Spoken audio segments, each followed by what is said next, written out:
সল্টলেক এবং নিউ টাউনে জমি এবং ফ্ল্যাট পাইয়ে দেবার নামে টোপ দিয়ে সাধারণ মানুষের থেকে লক্ষ লক্ষ টাকা হাতিয়ে নেবার অভিযোগে গ্রেফতার করা হলো এক কুখ্যাত প্রতারককে। ধৃতের নাম রবীন দত্ত। বুধবার রাতে কলকাতার আমহার্ট স্ট্রিট এলাকা থেকে তাকে গ্রেফতার করে বিধাননগর উত্তর থানার পুলিশ। আর এই চক্রের মূল পান্ডা রবীন ধরা পড়লেও তার সহযোগী আশিস বিশ্বাস এখনো পলাতক। পুলিশ এবং স্থানীয় সূত্রে জানা গিয়েছে, ধৃত রবীন দত্ত তার সহযোগী আশিস বিশ্বাসের বিরুদ্ধে একাধিক মানুষকে সল্টলেক এবং নিউ টাউনে জমি ফ্ল্যাট দেওয়ার নাম করে প্রতারণার জাল বিছানোর অভিযোগ রয়েছে। সল্টলেকের বিএফ ব্লকের এক বাসিন্দার কাছ থেকে জমি পাইয়ে দেবার নাম করে এই চক্রটি 54 লক্ষ টাকা হাতিয়ে নেয়। এখানেই শেষ নয়, সল্টলেকেরই ডি ব্লকের বাসিন্দা সোনালী মুখার্জি নামে এক মহিলার কাছ থেকে নিউ টাউনে ফ্ল্যাট এবং জমি দেবার প্রতিশ্রুতি দিয়ে 16 লক্ষ টাকা আত্মসাৎ করে এই প্রতারক। এ বিষয়ে বিস্তারিত জানবো। আমাদের সঙ্গে টেলিফোন লাইনে রয়েছে আমাদের প্রতিনিধি সুকৃতি ভট্টাচার্য। সুকৃতি, জমি এবং ফ্ল্যাট দেওয়ার নাম করে বিপুল অঙ্কের প্রতারণা, কত টাকা প্রতারণা করা হয়েছে এবং আরেকজন যিনি পলাতক রয়েছেন তার খোঁজ পাওয়া গিয়েছে কি?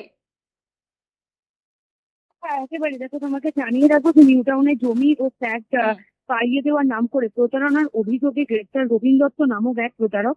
লক্ষাধিক টাকা প্রতারণার অভিযোগে রয়েছে তার বিরুদ্ধে এবং তৃণমূল জামানায় অভিযোগ জানিয়েও কোনো কাজ হয়নি, এমনটাই অভিযোগ। নতুন সরকার আসলেও রীতিমতো অভিযোগ জানানো হয়। যিনি অভিযুক্ত তার বিরুদ্ধে লিখিত একটা অভিযোগ দায়ের করা হয় এবং নিউ টাউনে বাড়ি ও ফ্ল্যাট পাইয়ে দেওয়ার নাম করে প্রতারণার অভিযোগে গ্রেপ্তার করা হয়েছে প্রতারককে। ধৃতের নাম হচ্ছে রবীন দত্ত।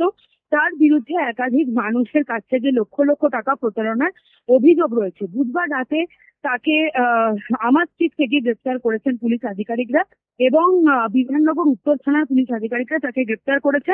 নিজেদের হেফাজতে নিয়ে প্রধানত জানতে চাইবেন এই প্রতারকের সাথে আর কেউ যুক্ত আছে কিনা। বর্ষা। বেশ, ধন্যবাদ সুকৃতি। যেমনটা জানাচ্ছিলাম, আমরা সকলেই জানি সম্প্রতি রাজ্য সরকার পরিবর্তন হয়েছে এবং প্রতারিতরা নতুন করে আশার আলো দেখতে পান। এবারে সুবিচারের আশায় ভুক্তভোগীরা বিধাননগর বিধানসভা কেন্দ্রের নবনির্বাচিত বিধায়ক শারদত্ত মুখোপাধ্যায়ের দ্বারস্থ হন এবং তাকে পুরো বিষয়টি জানান। বিষয়টি জানার পরেই বিধায়ক প্রশাসনকে কড়া পদক্ষেপ নেওয়ার নির্দেশ দেন।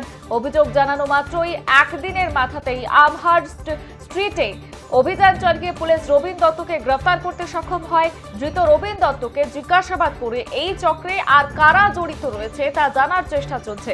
একই সঙ্গে পলাতক সহযোগী আশিস বিশ্বাসের খোঁজেও বিভিন্ন জায়গায় তল্লাশি চালানো হচ্ছে।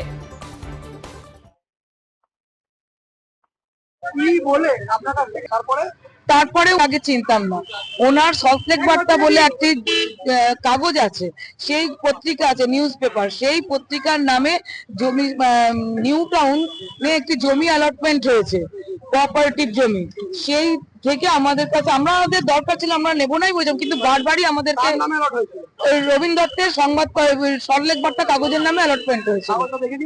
হ্যাঁ, কাগজটা দেখেছিলাম।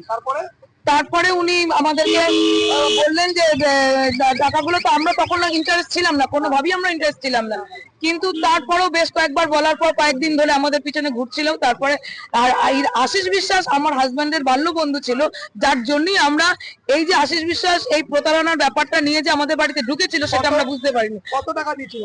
আমি টোটাল টাকাটা হচ্ছে, ওদের ক্ষেত্রে হচ্ছে রবীন দত্তকে 13,25,000 আর আশিস বিশ্বাস অন্যভাবে নিয়েছিল 2 লাখ টাকা।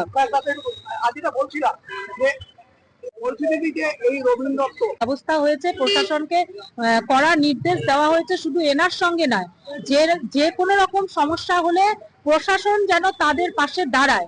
কোনোভাবে আগের সরকারের সময় যেরকম বড় বড় নেতাদের হাত থাকতো বলে এইসব চোর চিটিংবাজরা আরামসে মানে ফাঁক থেকে বলে যেত, পার পেয়ে যেত, সেইটা যেন আমাদের সরকারে না হয়। আমাদের মন্ত্রী সেরকমই ইনস্ট্রাকশন প্রশাসনকে দিয়েছে বলে যে ঘটনা এতদিন ধরে ঘটছিল, মানে কয়েক বছর ধরে এরকম চলছে যে উনি সেরকম ভাবে কিছুই করতে পারছিলেন না, কোনো বিচারই পাচ্ছিলেন না। আমাদের সরকার আসার সাথে সাথে ইমিডিয়েট উনি অভিযোগটা করেছেন পরশুদিন, আর কালকেই এই ভদ্রলোক অ্যারেস্ট হয়ে গেছে। হ্যাঁ, এরকম একাধিক ঘটনা ঘটেছে। আপনি এর আগেই শুনতে পারলেন যে শুধু ওনার 16 লক্ষ টাকা নয়, আরেক ভদ্রলোকেরও 54 লক্ষ টাকা, এরকম আরো অনেকেরই এই অভিযোগ আছে। আমরা বিভিন্ন জায়গা থেকে এরকম সন্ধান পেয়েছি যে ওনার এগেনস্টে প্রচুর অভিযোগ, কিন্তু তবুও ওনার এগেনস্টে কিছু করা হয়নি। কারণ আমাদের তৃণমূল সরকার, যে আগের সরকার ছিল, তার যে বড় বড় হর্তাকর্তা, বড় বড় নেতা মন্ত্রীরা অনেকেই এনার সঙ্গে যুক্ত ছিলেন, ওনার পাশে। আপনার সাথে কি ঘটনা ঘটেছে? আমার সাথে একটা জালিয়াতি ঘটনা ঘটেছে। তো আমি রবীন দত্ত আর আশিস বিশ্বাসের কে আমাকে একটা জমি কাগজপত্র দেখিয়ে 54 লক্ষ টাকা আত্মসাৎ করেছে। সেই কাগজ ও ওই টাকা ধাপে ধাপে বিভিন্ন ভাবে নিয়েছেও। তো ওই টাকা আমি জমি দিতে পারিনি এবং ওই টাকা ও ফেরত দেওয়ার কোনো মতে ইয়ে করেনি। আমি বারবার বলেছি যে তুমি যখন জমি দিতে পারছো না, আমাকে টাকাটা ফেরত দাও।